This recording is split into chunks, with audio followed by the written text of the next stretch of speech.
Ley número 8. Haga que la gente vaya hacia usted y, de ser necesario, utilice la carnada más adecuada para lograrlo. Criterio. Cuando obligue a otro a actuar, deberá ser usted quien en todo momento ejerza el control. Siempre es mejor lograr que su contrincante se acerque a usted y abandone, en este proceso, sus propios planes. Atráigalo con ganancias fabulosas y después proceda a atacar. Usted tiene todos los ases en la mano. Observancia de la ley.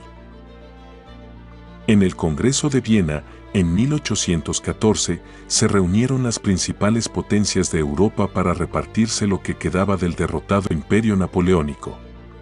La ciudad era una fiesta y los bailes de gala eran los más espléndidos que se hubieran visto jamás. Sin embargo, Napoleón seguía proyectando su sombra. En lugar de ejecutarlo o exiliarlo en un país lejano, lo habían enviado a Elba, una isla cercana a la costa italiana. Aún preso en una isla, un hombre tan audaz y creativo como Napoleón Bonaparte podía poner nerviosos a todos, incluso a la distancia. Los austríacos planeaban hacerlo asesinar en Elba, pero al fin decidieron que era demasiado arriesgado. Alejandro I, el temperamental zar de Rusia, aumentó la tensión ya reinante en el Congreso cuando, al negársele una parte de Polonia a la que aspiraba, reaccionó con furia y amenazó: «Cuidado con lo que hacen, o liberaré al monstruo». Todos sabían que se refería a Napoleón. De todos los estadistas reunidos en Viena, solo Talleyrand, exministro del Exterior de Napoleón, parecía calmo y despreocupado. Era como si supiera algo que los demás ignoraban. Entretanto, en la isla de Elba, la vida de Napoleón era una burla a su gloria pasada. Como rey de Elba, se le había permitido establecer una corte, había un cocinero, una encargada de su guardarropa, un oficial pianista y un puñado de cortesanos. Todo aquello estaba destinado a humillar a Napoleón y, en apariencia, el objetivo se estaba cumpliendo. Aquel invierno, sin embargo, ocurrió una serie de hechos tan extraños y dramáticos que podrían haber formado parte de una obra teatral. Elba fue rodeada por buques de guerra británicos, cuyos cañones apuntaban a la isla y cubrían todos los posibles puntos de salida. Sin embargo, el 26 de febrero de 1815, a plena luz del día, un barco con 900 hombres a bordo recogió a Napoleón y se hizo a la mar. Los ingleses lo persiguieron, pero la nave logró escapar. Aquella fuga casi imposible dejó atónita a la población de toda Europa y aterró a los estadistas reunidos en el Congreso de Viena. A pesar de que hubiese sido más seguro abandonar Europa, Napoleón no solo decidió retornar a Francia, sino que apostó aún más alto, marchó sobre París con un pequeño ejército en la esperanza de reconquistar el trono. Su estrategia funcionó, personas de todas las clases sociales se echaron a sus pies. Un ejército al mando del mariscal Ney salió de París con la orden de arrestarlo, pero cuando los soldados de Ney vieron a su adorado líder de antaño, cambiaron de bando. Una vez más, Napoleón fue proclamado emperador. Los voluntarios comenzaron a engrosar las filas de su nuevo ejército. El delirio se extendió por todo el país. En París, las multitudes enloquecieron. El rey que había reemplazado a Napoleón huyó del país. Durante los 100 días siguientes, Napoleón gobernó Francia. Sin embargo, el delirio pronto fue cediendo. Francia estaba en bancarrota, sus recursos se habían agotado y no había mucho que Napoleón pudiese hacer para revertir la situación. En junio de ese mismo año, en la batalla de Waterloo, fue definitivamente derrotado. Esta vez sus enemigos habían aprendido la lección, lo exiliaron en la árida isla de Santa Elena, frente a la costa occidental de África. Allí perdió toda esperanza de poder fugarse. Interpretación.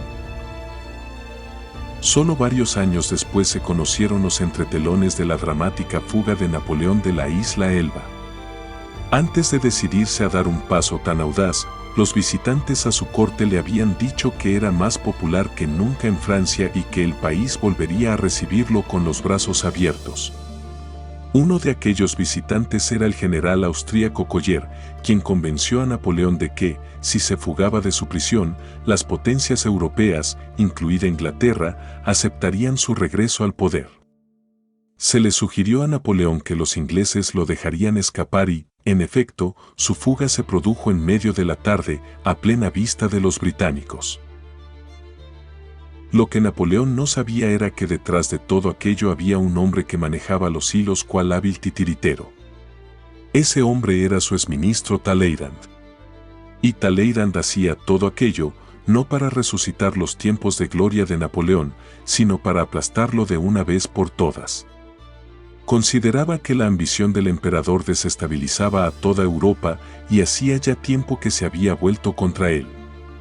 Cuando Napoleón fue exiliado a Elba, Talleyrand protestó con vehemencia y afirmó que era preciso enviarlo mucho más lejos, pues de lo contrario nunca habría paz en Europa. Pero nadie le prestó atención. En lugar de esforzarse por imponer su opinión, Talleyrand se tomó su tiempo. Trabajando entre bambalinas, consiguió la adhesión de Castlereagh y de Metternich, los ministros del exterior de Gran Bretaña y de Austria, respectivamente. En una acción conjunta, los tres hombres tendieron la carnada para tentar a Napoleón a fugarse de su exilio. Incluso la visita de Collier, que fue a susurrar promesas de gloria al oído del exiliado, constituía parte del plan. Como maestro de la estrategia, Talleyrand planeó todo por anticipado. Sabía que Napoleón caería en la trampa que le había tendido. También previó que Napoleón llevaría otra vez a Francia a una guerra que, dada la débil condición en que se encontraba el país, no podría durar más que unos pocos meses. Un diplomático de Viena, que comprendió que Talleyrand estaba detrás de todo lo ocurrido, comentó, incendió la casa a fin de salvarla de la peste. Cuando coloco cebo para ciervos, no disparo sobre la primera cervatilla que se acerque a olisquear, sino que espero a que se haya reunido toda la manada. Otto von Bismarck, 1815 a 1898. Claves para alcanzar el poder. ¿Cuántas veces en la historia se ha repetido la siguiente situación? Un líder agresivo lleva a cabo una serie de movimientos audaces que le confieren gran poder. Sin embargo, poco a poco su poder alcanza el punto máximo y pronto todos se vuelven contra él. Sus numerosos enemigos se unen. En sus intentos por conservar el poder, el líder se agota al ir en una dirección y en otra hasta que inevitablemente cae. La razón por la cual este esquema se reitera tan a menudo es que la persona agresiva muy rara vez ejerce el control total sobre una situación. Como no puede ver más que unos pocos pasos hacia adelante, no logra ver las consecuencias de este o aquel movimiento. Dado que se ve obligado, constantemente, a reaccionar ante los movimientos de sus enemigos, cada vez más numerosos, y a las imprevistas consecuencias de sus propias y drásticas reacciones, su energía agresiva se vuelve contra él mismo. En los ámbitos del poder, usted debe plantearse las siguientes preguntas: ¿qué sentido tiene moverme frenéticamente en distintas direcciones, tratando de resolver problemas y derrotar a mis enemigos, si nunca logro controlar la situación? ¿Por qué siempre tengo que reaccionar a los hechos en lugar de dirigirlos? La respuesta es simple: usted tiene una idea equivocada del poder. Usted confunde acción agresiva con acción eficaz. Y la mayoría de las veces la acción más eficaz es permanecer en segundo plano, mantener la calma y dejar que otros terminen frustrados por las trampas que usted les ha tendido, apuntando a un poder a largo plazo y no a un triunfo rápido e inmediato. Recuerde, la esencia del poder es la capacidad de mantener la iniciativa, de lograr que los demás reaccionen frente a sus acciones y conseguir que sus adversarios y quienes lo rodean se pongan a la defensiva. Cuando logre que los demás vayan hacia usted, pronto controlará la situación. Y el que controla la situación es el que tiene el poder. Para alcanzar esta situación deben suceder dos cosas. Usted deberá aprender a dominar sus emociones y a no actuar nunca bajo la influencia de la ira, pero mientras tanto deberá jugar con la tendencia natural del ser humano a reaccionar con ira cuando lo presionan o engañan. A la larga, la capacidad de hacer que los demás vayan hacia usted es un arma mucho más poderosa que cualquier otra herramienta de agresión. Analice de qué manera Talleyrand, el maestro de este arte, llevó a cabo su delicada estrategia. En primer lugar, superó el impulso de tratar de convencer a sus colegas de la necesidad de desterrar a Napoleón a un lugar muy distante. Es muy natural desear persuadir a los demás, defender la propia causa e imponer la propia voluntad mediante la oratoria. Pero esto a menudo se volverá en su contra. Pocos de los contemporáneos de Talleyrand creían que Napoleón seguía constituyendo una amenaza, por lo tanto, si él hubiese malgastado su energía tratando de convencerlos, solo habría logrado que lo consideraran un necio. De modo que se calló la boca y dominó sus sentimientos. Y, lo más importante de todo, le tendió a Napoleón una trampa tentadora e irresistible. Conocía las debilidades del exemperador, su impetuosidad, sus ansias de gloria y de lograr el amor de las multitudes, y jugó estas cartas a la perfección. Cuando Napoleón mordió el anzuelo, no existía peligro alguno de que su regreso alcanzara el éxito que deseaba y malograra los planes de Talleyrand, quien sabía mejor que nadie de la situación de desabastecimiento de Francia. Pero aún en el caso de que Napoleón hubiese logrado superar esas dificultades, sus probabilidades de éxito habrían sido mayores de haber sido él mismo quien eligiera el momento de actuar y el escenario de la acción. Al tender su trampa, fue Talleyrand quien manejó esos factores, pues él decidió el momento y el lugar.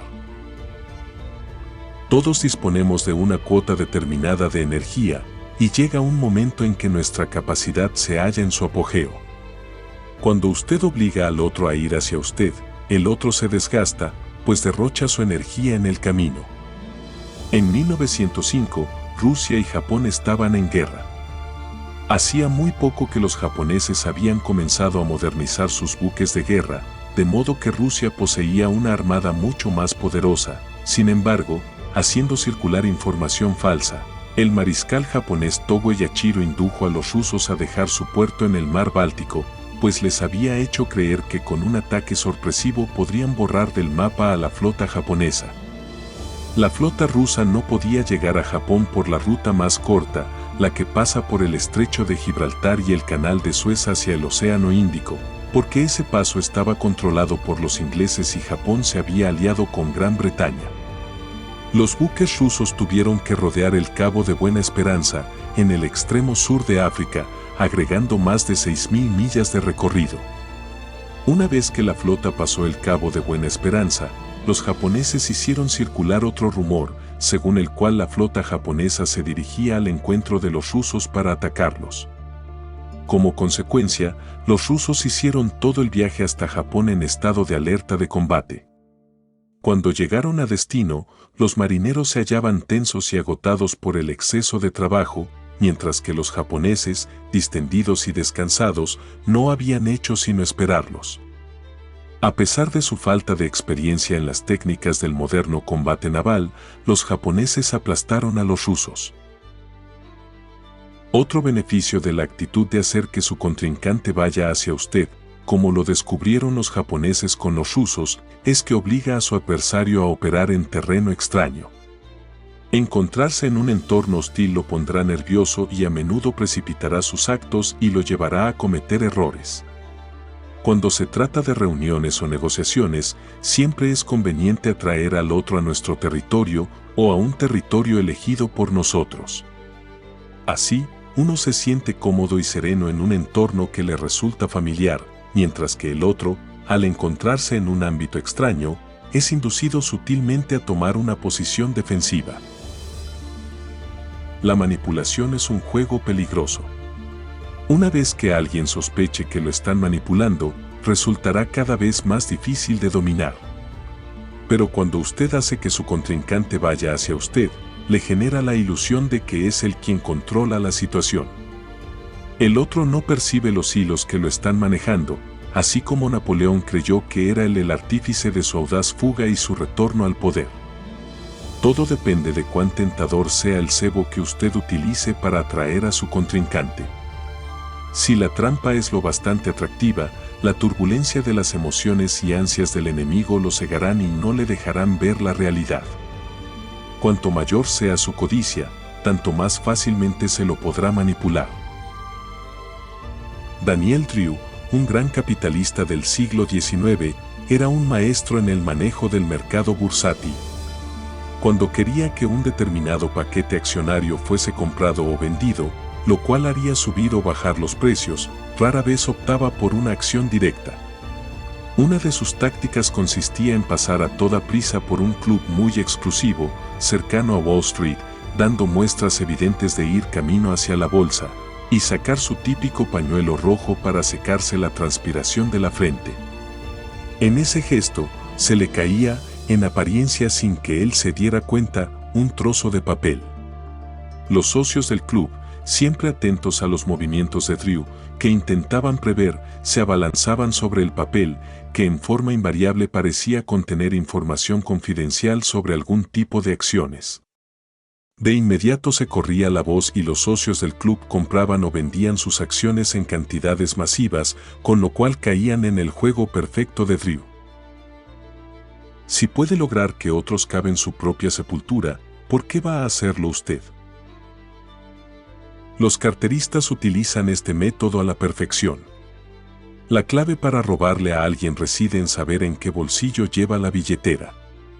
Los carteristas expertos suelen ejercer su oficio en las estaciones de ferrocarril y otros lugares donde hay carteles que advierten al público, cuidado con los carteristas.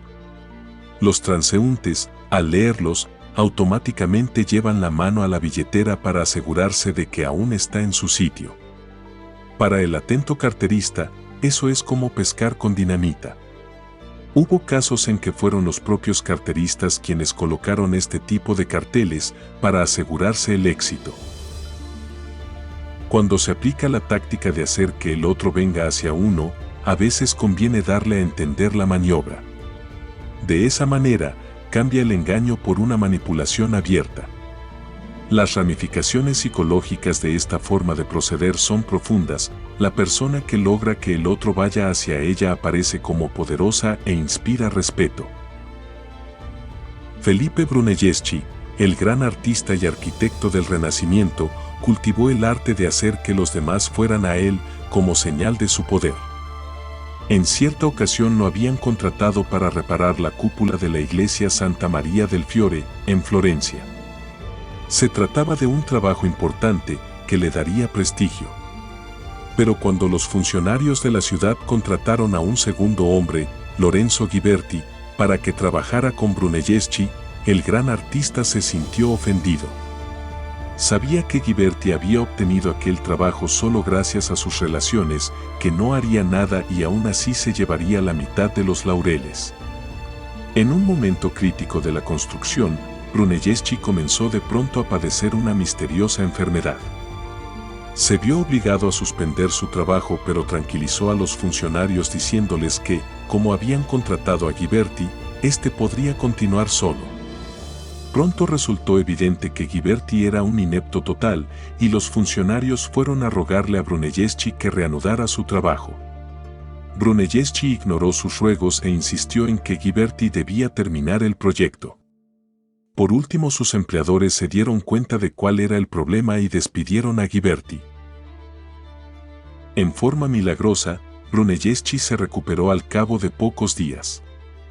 No tuvo necesidad de manifestar su ira ni de ponerse en ridículo, simplemente aplicó la táctica de hacer que los demás vayan hacia usted.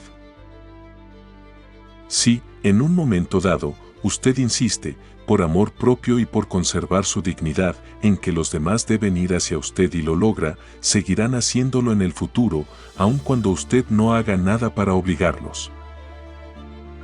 Imagen. La trampa para osos cubierta de miel. El cazador de osos no persigue a su presa. Un oso que se sabe perseguido resulta casi imposible de atrapar y, en caso de ser acorralado, su ferocidad es increíble. Lo que hace el cazador es tender trampas cubiertas de miel. No se agota ni arriesga su vida en la persecución de su presa. Solo pone el cebo y espera. Autoridad. El buen guerrero hace que los demás vayan hacia él y no va él hacia los demás. Este es el principio de la plenitud y el agotamiento de usted y de los otros. Cuando induce a su contrincante a ir hacia usted, las fuerzas del otro siempre estarán agotadas, mientras usted no vaya hacia el otro, conservará la plenitud de sus fuerzas. Atacar el agotamiento con la plenitud es como arrojar piedras sobre huevos. Zhang Yu, crítico del siglo XI, en un comentario sobre el arte de la guerra. Invalidación. A pesar de que, por lo general, la política más inteligente consiste en dejar que los otros se agoten corriendo tras usted, hay casos en los cuales, por el contrario, un ataque repentino y agresivo desmoraliza al enemigo de tal manera que sus energías se agotan. En lugar de hacer que otros vayan hacia usted, usted va hacia ellos, obliga a tomar una decisión y asume el mando. Un ataque sorpresivo puede llegar a ser un arma temible, porque obliga a la otra persona a reaccionar sin tener tiempo para pensar o planificar su acción. Al no disponer de tiempo para reflexionar, la gente comete errores de juicio y se pone a la defensiva. Esta táctica es lo opuesto de tender una trampa y esperar, pero cumple la misma función. Usted logra que su enemigo reaccione en las condiciones impuestas por usted. Hombres como César Borgia y Napoleón utilizaron el factor de la rapidez para intimidar y ejercer el control. Un movimiento rápido e imprevisto aterra y desmoraliza al contrincante. Deberá elegir sus tácticas de acuerdo con las circunstancias. Si el tiempo juega a su favor y sabe que usted y sus enemigos tienen, por lo menos, el mismo poder, agote la fuerza de sus contrincantes haciéndolos ir hacia usted. Si el tiempo le juega en contra, por ejemplo, cuando sus enemigos son más débiles y una espera les dará oportunidad de recuperarse, no les dé ninguna oportunidad. Ataque con rapidez y no tendrán escapatoria. Como dijo el boxeador Joe Louis, podrá correr, pero no podrá esconderse.